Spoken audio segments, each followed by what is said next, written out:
मानस अगर स्वस्थ है, मन पवित्र है, तो फिर तीर्थ है। मन चंगा तो कठौती में गंगा।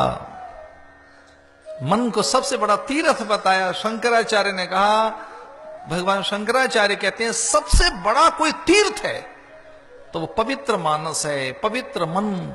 इससे बड़ा कोई तीर्थ नहीं। इसलिए प्रयास ये हो कि हमारा मन पवित्र रहे, दिव्य रहे, मन सहज रहे, संयत रहे, शांत रहे, संतुलित रहे, बिखरा हुआ मन न हो, मन में मूढ़ता न रहे, चित्त में चांचल्य न रहे, बुद्धि में भ्रम न रहे, जीवन में कोई आलस्य न रहे। इसके लिए वो कहां से लाएं? वो द्रव्य, वो रसायन, वैसी सत्ता तो कहते हैं वो कभी ग्रंथों से मिलती है। इसे समय निकालकर कभी सुनना चाहिए। एक और बात कहें, जैसा आप सोचते हैं वैसे हो जाते हैं। हम मन के अधीन रहते हैं, मानस के अधीन रहते हैं।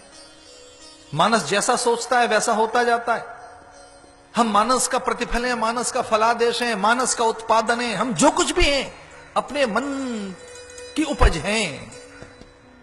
इसलिए ऐसा ना हो कि मन में मूढ़ता रहे, मन में कोई भ्रम रहे, आग्रह रहे, दुराग्रह रहे, मन में किसी के लिए शंका, भ्रम, भय रहे, मन में किसी के लिए किसी प्रकार का कोई एक ऐसा घृणित भाव रहे जो हमें नहीं रखना चाहिए। इसलिए मानस का उत्पादन हमें, इसलिए मनुष्य कहलाए मत्वा कर्माणि सीव्यते। स्टिचिंग जैसे सीता है कपड़े को, कैंची क्या करती है? कपड़े को अलग अलग कर देती है, सुई उसे सीती है। कैंची कपड़े को अलग अलग कर देती है। कैंची की एक विशेषता है कि कैंची एक में से अनेक कर देती है। कैंची क्या करती है? अलग कर देती है। अब अलग कर दिया कैंची ने, सुई उसे सी रही है। लेकिन ध्यान रखना, सुई ऐसे ही नहीं सिल पाती। अलग हुई वस्तु में से कोई एक तंतु, कोई एक धागा लेकर उसे फिर जोड़ती है। सुई, कैंची तो ऐसी काट देती है, कैंची तो बिल्कुल अलग कर देती है, लेकिन सुई उसे जोड़ती है कैसे? मत्वा कर्माणि सीव्यते। सिलने का काम करती है सुई। तो सुई क्या करती है? सीती है, लेकिन सुई ऐसे ही चलती रहे जैसे कैंची चल गई थी? ना, सुई में कोई ऐसा उस एक सजातीय कोई एक गुण सुई अपने पास रखती है। उसी का गुण, उसी की प्रकृति, उसी का स्वभाव, उसी का कोई तंतु, उसी का कोई धागा, तो फिर वो धीरे से उसे जोड़ देती है। वैसे मनुष्य मत्वा कर्माणि सीव्यते। हम मनुष्य क्यों कहलाए?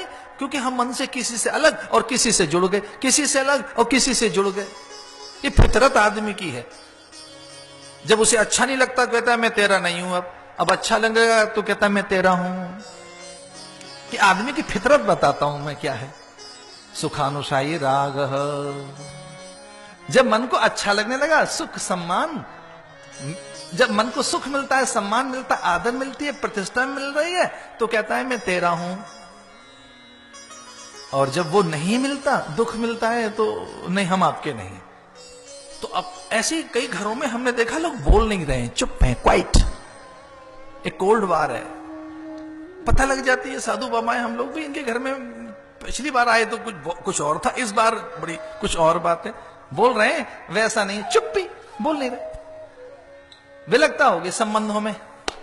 हम मनुष्य क्यों कहलाए?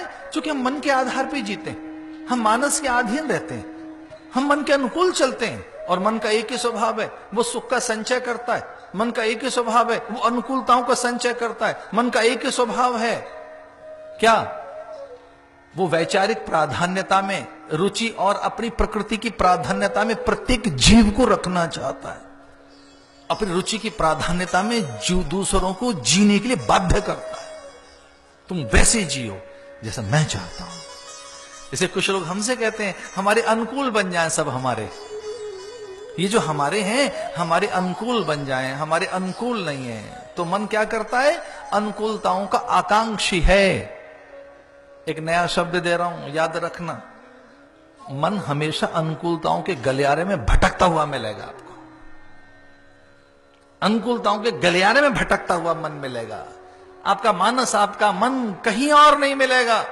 उसी गलियारे में भटकता हुआ मिलेगा जहां अनुकूलताएं मिले, ऋतु से, प्रकृति से, व्यक्ति से, पदार्थ से, दृश्य से, घटना से, पति पत्नी से, गुरु चेले से, इनसे हमें अनुकूलता मिल जाए, अनुकूलता मिल जाए, वहां भटकता हुआ मन मिलेगा।